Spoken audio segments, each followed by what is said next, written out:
महत्त्वाची बातमी अर्थातच संभाजीनगरची आहे।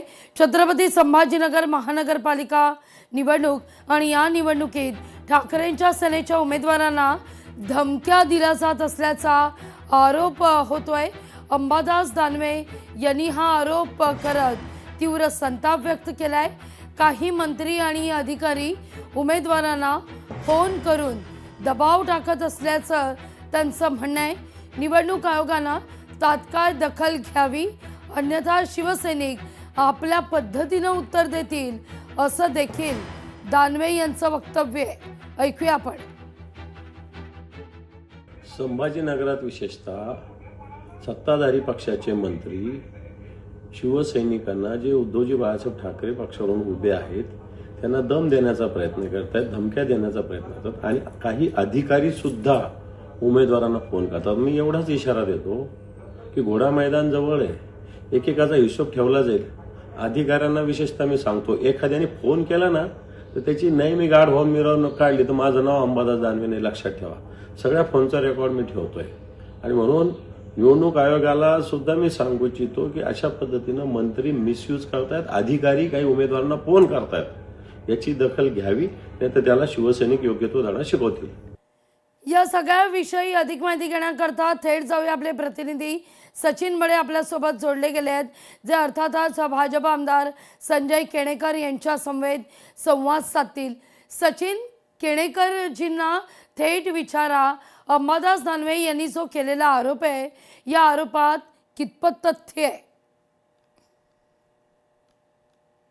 अंबादास दानवे यांनी थेट आरोप केलाय की अधिकारी आणि काही मंत्री आहेत जे फोन करतात आणि आमच्या उमेदवारांना धमक्या देत आहेत।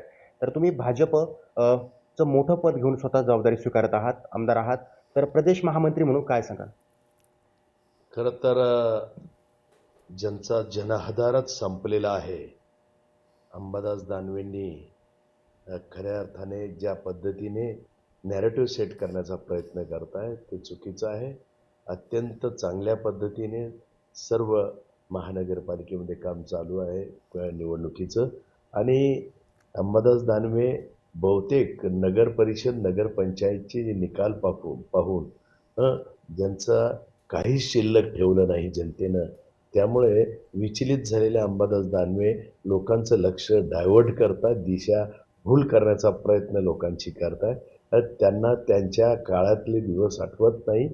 कित्येक राजकीय कार्यकर्त्यांचं आयुष्य उद्ध्वस्त केलं त्यांनी त्यांच्या सत्तेत उभाटांनी आणि त्यामुळे निश्चितपणे मामू रशीद म्हणजे मामू सेना असलेल्या शिवसेनेने आता स्वतःच्या संघटनेकडे लक्ष द्यावं।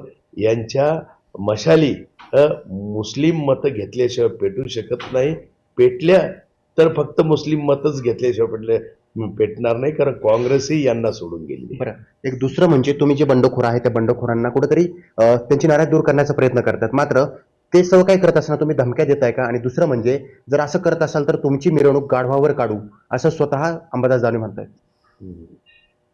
अंबादास दानवेंनी हे विसरू नये की आमची मिरवणूक कोणावर काढायची, आमची मिरवणूक लोकांनी हत्तीवर काढली आणि ती विजयाच्या ढोल ताशात काढली। नगरपंचायत आणि नगर परिषदेमध्ये लोकांचा विश्वास आमचा विजयाचा खऱ्या अर्थानं केंद्रबिंदू ठरलेला आहे आणि त्यामुळे आता तुम्हाला गधड्या आठवतील, काही आठवतील, कारण तुमची अवस्था तेच विचार करायची झालेली आहे आणि त्यामुळे आता लोकांनी तुमचा विचार करण्याची अवस्था ठेवलेली नाही तुमची।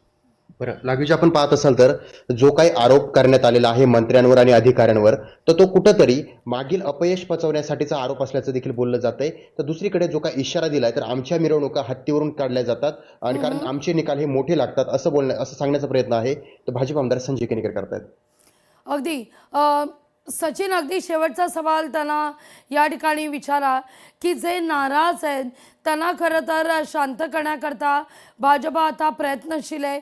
आजचा दिवस खरं तर अतिशय निर्णायक आहे, त्या दृष्टीनं छत्रपती संभाजीनगरमध्ये किती बंडोबांना थंड करण्यात यश आलंय, अगदी थोडक्यात?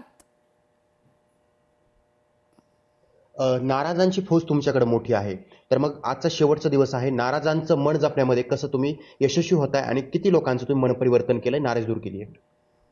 खरं तर आमची नाराजी शिल्लकीच राहणार नाही. कार्यकर्ते आहे आणि समर्पित कर्मठ कार्यकर्ते फक्त भारतीय जनता पार्टीकडे आहे. निश्चितपणे एक जनाधार भारतीय जनता पार्टीचा सर्वश्रुत असल्यामुळं निश्चितपणे पार्टीकडे मोठी संख्या झाली. एकाच वेळेला एकालाच संधी पक्ष देऊ शकतो आणि त्यामुळे निश्चितपने साहजिक अशी नाराजगी असते आणि ती मिटवली जातं, कारण आम्ही एक सिद्धांतवादी आहोत. प्रथम राष्ट्र, नंतर पक्ष, नंतर मी, या भूमिकेत सिद्धांतात वाढलेली कार्यकर्ते आहे आमची सगळी आणि त्यामुळे आमच्या नाराजीवर कोणी चर्चाही करू नये, इतके पद्धतीने आमची नाराजी इथं संपून जाणार आहे. बरं, लागवीची आपण पाहत असाल तर आज शेवटचा दिवस जरी असला तरी नाराजी दूर करण्यामध्ये आम्हाला यश प्राप्त होतं हेच बोलण्याचा छे. प्रयत्न त्या ठिकाणी भाजप आमदार संजय केनेकर करतायत. तर त्यामुळे अगदी खरं तर आमच्या नाराजीवर चर्चा करण्यासाठी देखील काही शिल्लक राहणार नाही, इतकी नाराजी आम्ही दूर करू असा विश्वास केणेकरांनी व्यक्त केला आहे. धन्यवाद सचिन, तुम्ही दिलेल्या ह्या सविस्तर माहिती करता. लोकशाही मराठी ऐका, पहा, जागरूक रहा.